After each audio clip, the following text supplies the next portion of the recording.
Do you believe in ghosts? Jesus' disciples did.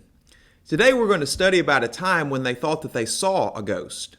And at the end of the video, we'll consider a question concerning Christians and tattoos. Please join us in our study today.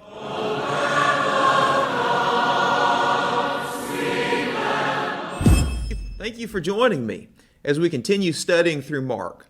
Please open your Bibles to Mark 6, and we'll begin our study in verse 45 and study through the end of the chapter in just a moment. So last week we studied about how that Jesus fed a large crowd of 5,000 men. Perhaps the crowd was as large as 20,000 when you add in the women and children. And Jesus fed this humongous crowd with only 5 barley loaves and 2 small fish. Now, in this miracle, Jesus manifested himself as the one who would provide for his people. Now, you would think if you saw such a tremendous miracle, that would be the greatest thing that you would see on a given day. But we're going to notice in the passage we'll study today that an even greater miracle followed. So let's pick up reading verse 45 of Mark 6. Immediately, Jesus made his disciples get into the boat and go on ahead of him to Bethsaida while he dismissed the crowd. Now, our text last week began with Jesus and the disciples crossing over the Sea of Galilee from the western side to the eastern side. And on the eastern shore of the Sea of Galilee, that's where Jesus fed the 5,000. Now that the 5,000 have been fed, Jesus tells the disciples to cross back over to the western side of the Sea of Galilee. Now, the text here in Mark 6 says that the disciples crossed over to Bethsaida. But if you remember last week, we noted from Luke's account of this incident in Luke 9:10 that the 5,000 were fed in the area of Bethsaida. So this raises the question, are Mark and Luke contradictory? And there's no contradiction here. The truth is there were 2 Bethsaidas. There was a Bethsaida on the northeast shore of the Sea of Galilee, and it was in that area that Jesus fed the 5,000. But John 12:21 says that there was also a Bethsaida in the district of Galilee, which would be on the eastern side of the Sea of Galilee. And so the disciples are leaving the area of this Bethsaida on the eastern shore of the Sea of Galilee, and they're sailing toward the Bethsaida that's on the western shore of the Sea of Galilee. Now, we also need to comment on John's account of this incident. And by the way, this incident is recorded in Matthew 14, here in Mark 6, obviously, and also in John chapter 6. And in John 6:17, John says that the disciples were sailing to Capernaum. Now, again, I don't think that this is a contradiction at all, because we're going to notice in a few moments that there was a windstorm that blew up on Galilee. And so it would seem that the boat was blown off course. Their intention was to go to Bethsaida. That's where they were sailing to, but they ended up sailing to Capernaum because they were blown off course. And so that's how I would harmonize Mark chapter 6 with John chapter 6. So after Jesus tells the disciples to cross back over to the western side of the Sea of Galilee, Jesus goes to dismiss the crowd, the text says. But seemingly, he had trouble dismissing the crowd. And you remember how we commented last week from John's account of the feeding of the 5,000, that the crowd's reaction, John 6:14, to Jesus feeding them was to say that he was the prophet who was to come. And so verse 15 of John 6 says they tried to take him by force and make him a king. So Jesus had trouble dismissing the crowd. They did not want to disband. Rather, what they wanted to do, they're so excited, they want to make Jesus king and seemingly make a raid on Rome to establish Jewish independence. And so when Jesus couldn't dismiss the crowd, Jesus withdraws himself from the crowd. And notice what Jesus does when he leaves the crowd. Verse 46 of Mark 6. After leaving them, he went up on a mountainside to pray. Now, this is one of only 3 times that Mark tells us that Jesus prayed. The first time we saw in Mark 1:35, The last time will be in Mark chapter 14, beginning in verse 32, with Jesus praying in Gethsemane.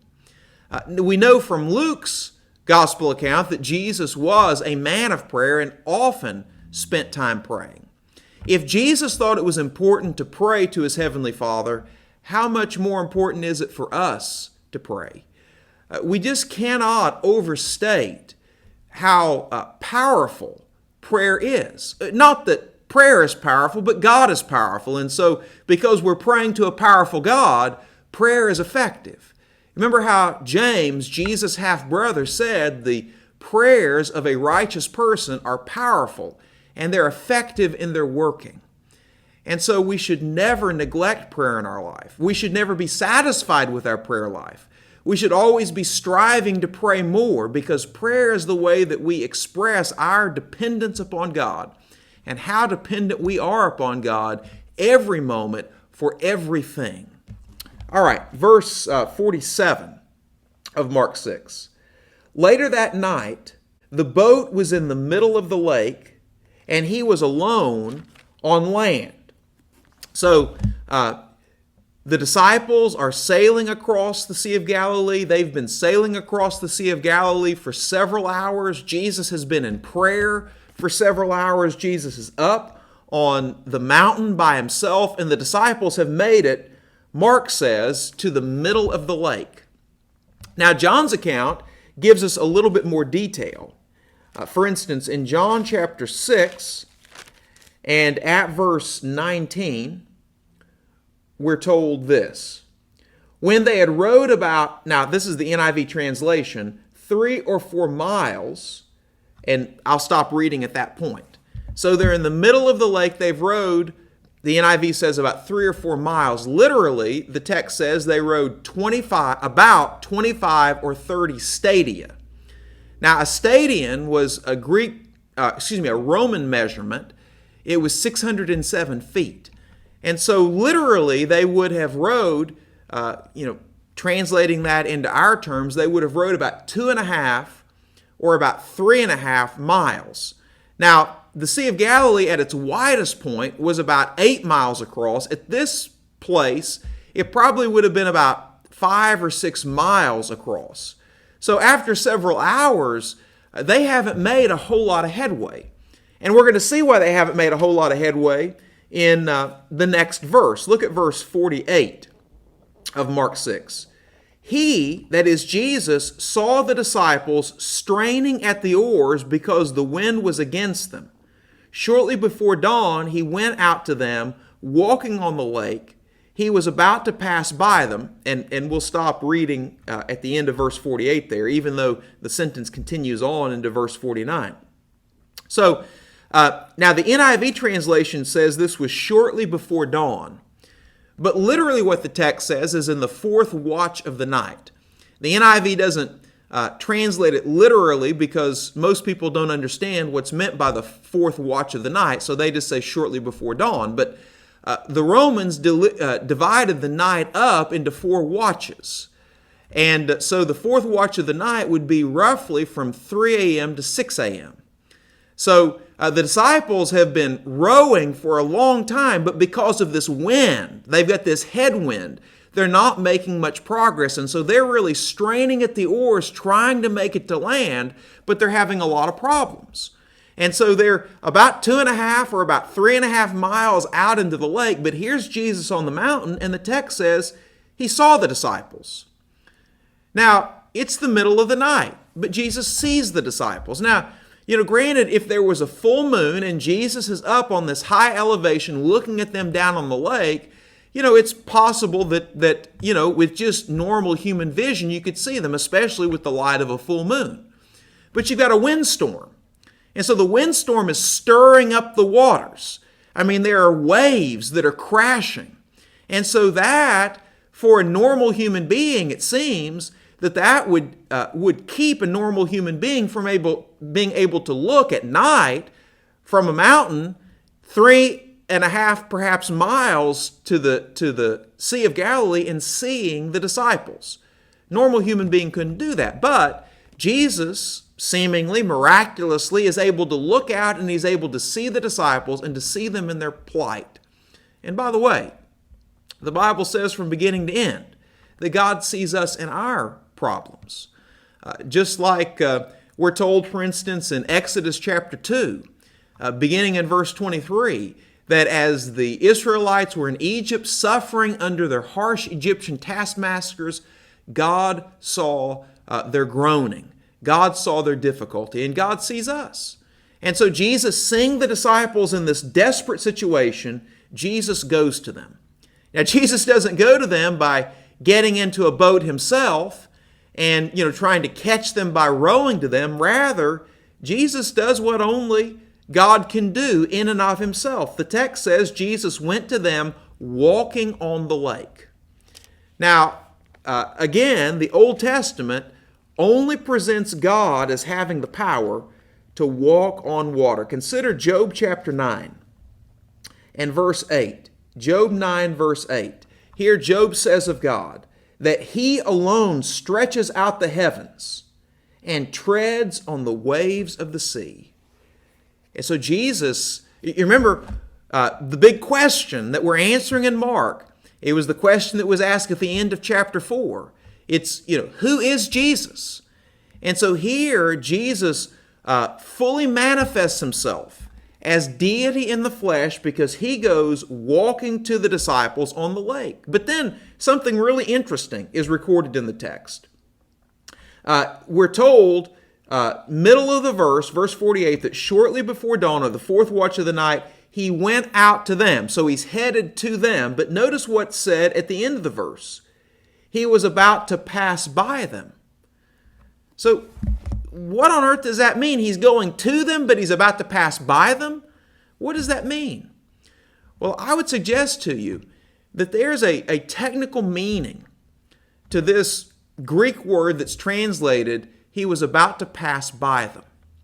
In the Old Testament, that's language that's used for a theophany.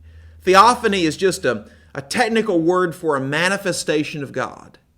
Do you remember when Moses asked to see God's glory in Exodus chapter 33 and then got to see it in Exodus chapter 34? The language that God uses is that he would cause all of his glory to pass by Moses.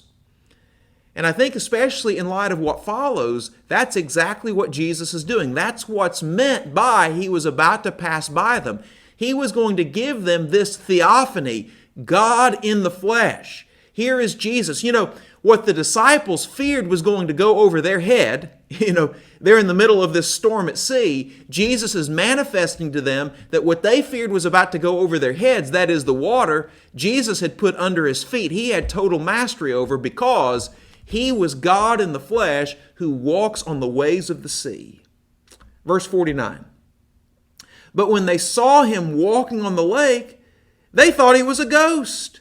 And they cried out because they all saw him and they were terrified. You see, there was this view in the ancient world that whenever someone died at sea and was not able to be buried, that person's ghost would frequent that place, would haunt that place. And so the disciples, seeing Jesus walking on the water, seemingly thought that, he was the ghost of someone who had died at the sea. So they're all terrified. And they cry out, but notice Jesus' reply, picking up in verse 50. Immediately he spoke to them and said, "Take courage, it is I, don't be afraid."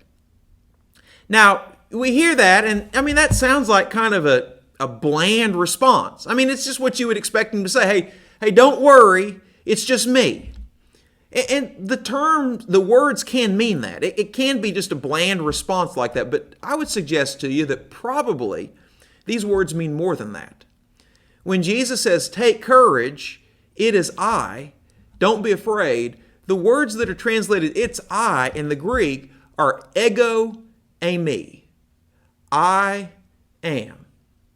And so in light of everything else that's going on in the text, Jesus walking on water, which the Old Testament says only God can do, Job 9:8, and in light of the fact that Jesus was passing by them, this language of theophany, I think that what is meant by I am is Jesus is identifying himself with the title that God gave to himself when he met Moses at the burning bush at the base of Mount Sinai in Exodus chapter 3, verse 14. There, the Greek translation of the Old Testament, God identified himself as ego eimi, I am. In fact, this is the same way that Jesus will identify himself famously in John 8. You remember as Jesus is debating with the Jewish skeptics, and Jesus said to them, before Abraham was, ego eimi, I am. Not I was, not I will be, before Abraham was, I am. And you remember the Jews' response? They knew exactly what Jesus was saying because they picked up stones to stone him thinking that he committed blasphemy. And so Jesus now is perhaps giving the most blatant and explicit manifestation of himself to his disciples as God. Now, we read verse 51, then he climbed into the boat with them, and the wind died down, and they were all completely amazed. Now, Matthew's account gives us a detail that isn't recorded in Mark. Of course, we know before Jesus got into the boat with the disciples, Peter, in the boat, said, Lord, if it's you, command me to come to you. And Jesus told Peter to come. And of course, Peter got out of the boat and walked on the water to Jesus, but as he saw the wind and as he saw the waves, he became afraid, and he begged Jesus to save him. And of course, Jesus took him by the hand, rebuked his little faith, but by the way, his faith was greater than the faith of the other disciples who had stayed in the boat. At least Peter got out of the boat. And then, at that point, they got back in the boat. And immediately as they got into the boat, the winds stopped. And so, again, Jesus manifests himself as divine because even without saying a word, Jesus has control over the winds, and he makes the wind stop. Clearly, that's implied in the text. And Mark's account tells us that the disciples were completely amazed. Now, in just a moment, we will notice verse 52 and notice the reason why the disciples were amazed. But notice Matthew's description of the disciples' reaction in Matthew chapter 14. Matthew 14, and we'll read verses 32 and 33. And when they climbed into the boat, the wind died down. Then those who were in the boat worshiped him, saying, Truly you are the Son of God. So the disciples are amazed. Jesus did what they weren't expecting him to do, but they are obviously impressed with what Jesus has done. They recognize now that Jesus is the Son of God, and as a response to recognizing Jesus as the Son of God, they worship him. Now remember, these are monotheistic Jews who believe that only God is worthy of worship. But they're so impressed with what Jesus has done that they worship him. Now, back to Mark chapter 6. Let's notice Mark's explanation for why the disciples were amazed at everything that had transpired. Verse 52 of Mark 6. For they had not understood about the loaves, their hearts were hardened. So the disciples, did not understand what the miracle of Jesus multiplying the loaves and the fish had meant. And the reason they didn't understand it, Mark tells us, is because their hearts were hardened. Now, this is the first time that Mark describes the disciples' hearts as being hardened. Earlier, he described the Pharisees' hearts as being hardened, and that's the reason why the Pharisees didn't understand Jesus' ministry. Mark chapter 3, verse 5 says that Jesus looked around at them in anger and deeply distressed at their stubborn hearts and said, to the man, stretch forth your hand. Now later, Jesus will again rebuke the disciples for their hardness of heart. Mark chapter 8 and verse 17, Jesus said, Why are you talking about having no bread? Do you not see or understand? Are your hearts hardened? And so hardness of heart was a condition that kept the disciples from understanding all that Jesus was saying, from understanding Jesus' mission. It doesn't seem that the disciples' hearts were hardened because of a lack of commitment to Him. It doesn't seem that their hearts were hardened because of a worldliness, because they were clinging to some sin in their life, or any such thing. It seems like their hearts were hardened because they misunderstood what Scripture actually taught concerning the person, the mission of Messiah. Their mind was locked onto this idea that Messiah would be this earthly political ruler who would lead Israel in overthrowing Rome and would literally reign from Jerusalem over a renewed Jewish kingdom. That was their idea of Messiah, and that hardened their heart to keep them from really understanding what Jesus said. Now, it's only going to be after Jesus' resurrection that Luke is going to tell us, Luke 24, verse 45, that Jesus will open their hearts and will explain to them what Old Testament prophecy concerning Messiah really means. But we have to understand that all of us can have hardened hearts and not understand what the Bible's really saying because we approach the Bible with preconceived notions that we just assume, and we read them into the Bible rather than really reading the Bible and drawing from the Bible what it really says.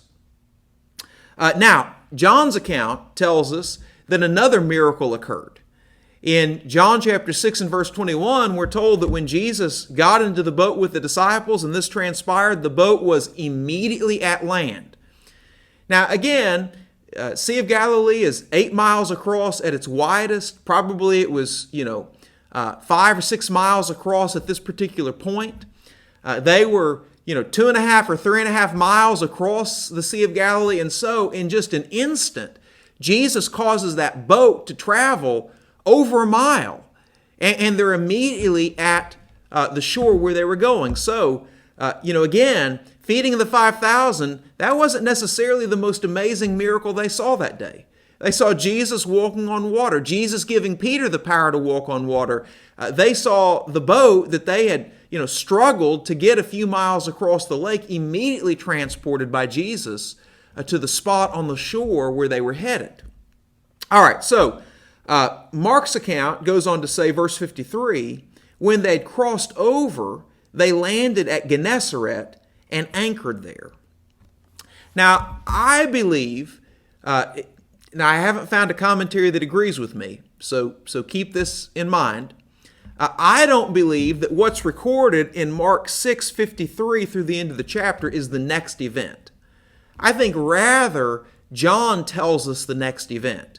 If you keep on reading in John chapter 6, I think that rather than the boat landing at Gennesaret, which Gennesaret was both a town and a plain about 3.5 miles long on the western shore of the Sea of Galilee, John's account tells us that rather than Jesus and the disciples going to Gennesaret, that they went to Capernaum. The next day, this crowd that Jesus had fed found Jesus and the disciples in the synagogue in Capernaum. And so that's what I think happened. I think that Jesus went to Gennesaret at a later time.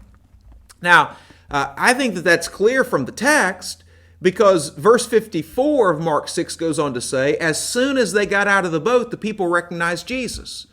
Now keep in mind, Jesus went to the disciples during the fourth watch of the night between 3 a.m. and 6 a.m. And, it doesn't seem like these events took too long to transpire, and Jesus, when he got into the boat, immediately transported the boat to land.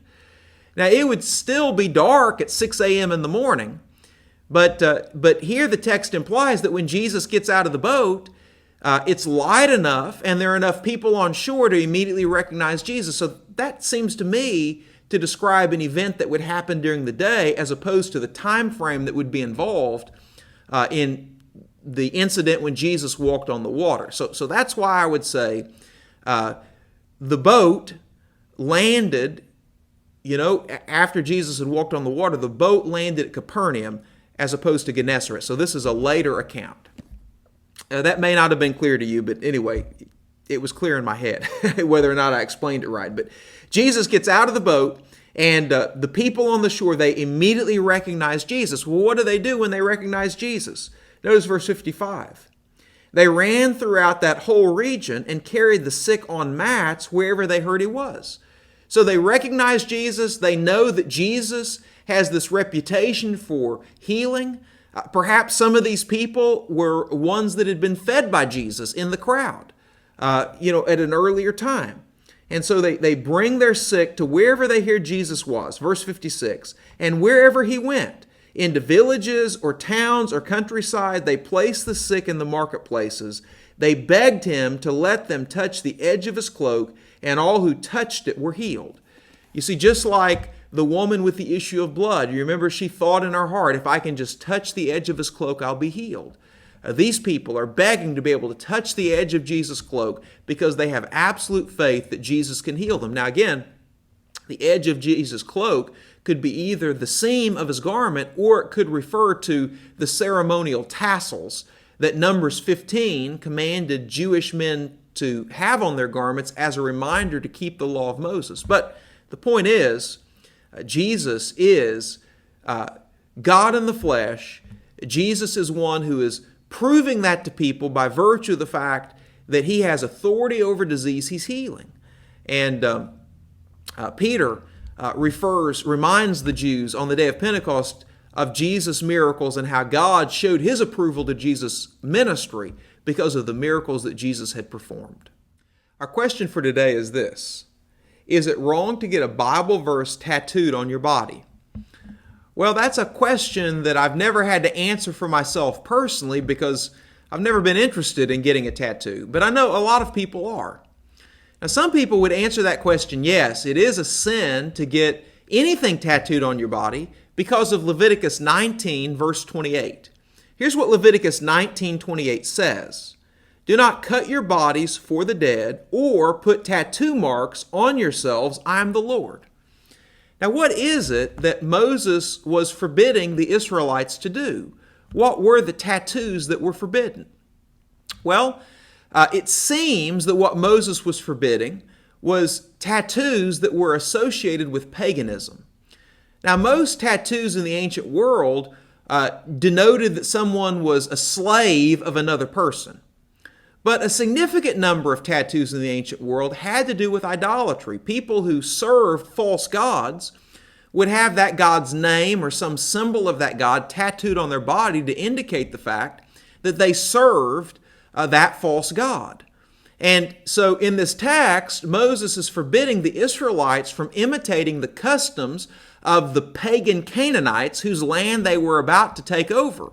And so it seems like what's forbidden is getting this pagan tattoo. Now, of course, that's not what the question is. The question is it wrong to have a Bible verse tattooed on your body? I would say that it would be wrong to have anything pagan tattooed on your body, anything idolatrous tattooed on your body, anything sinful tattooed on your body, but not because of Leviticus 19. But I would say that it's wrong because of what the New Testament says. The New Testament says, for instance, 1 John 5:21, keep yourselves from idols. But the truth is, Leviticus 19 in and of itself is not binding on us anymore. You remember Ephesians 2:15 says that Jesus, when he died on the cross, abolished in his flesh the enmity, even the law of commandments contained in ordinances. The only Old Testament laws that are binding on us today are those that have been carried over into the New Covenant, those that can be read about in the New Testament. For instance, there are other things in Leviticus 19 that are forbidden that we do. Consider verse 19 of Leviticus 19. Keep my decrees. Do not mate different kinds of animals. Do not plant your field with two kinds of seed. Do not wear clothing woven of two kinds of material. Now, does anybody have a garden? Does anybody have multiple types of vegetables in your garden? Well, that's forbidden in Leviticus 19. Is anybody wearing clothing that's a blended fabric? Well, most all of us are. Well, that's forbidden in this passage. But of course, we don't follow those prohibitions because we understand that Moses' law has been done away. And so that would be true also concerning just a blanket condemnation of tattoos. But again, I think in the context, probably the tattoos that are forbidden are these pagan tattoos. And that would be wrong, again, not because of Leviticus 19, but because of passages like 1 John 5:21. Now, other people say, well, yeah, it's wrong to get a tattoo because Paul in 1 Corinthians 6:19 and 20 says, don't you know that your bodies are the temple of God, and you don't want to defile your body that's God's temple. But we need to notice the context of that clearly. When Paul says that your body is the temple, he's using that as this conclusive argument to show that Christians should not commit fornication with their bodies. You shouldn't do something that's sinful to your body because your body is holy. Your body is the dwelling place of the Holy Spirit, and so don't defile your holy body with this sinful practice. But again, you can't establish from the New Testament that tattoos are sinful. And so I don't think that it's a proper use of 1 Corinthians 6:19 to 20 to rule out tattoos. I would say that really the important verse in this question is 1 Corinthians 10:31. Whether therefore you eat or drink or whatever you do, do all to the glory of God. And so each person just needs to ask themselves the question, can I get a tattoo to the glory of God?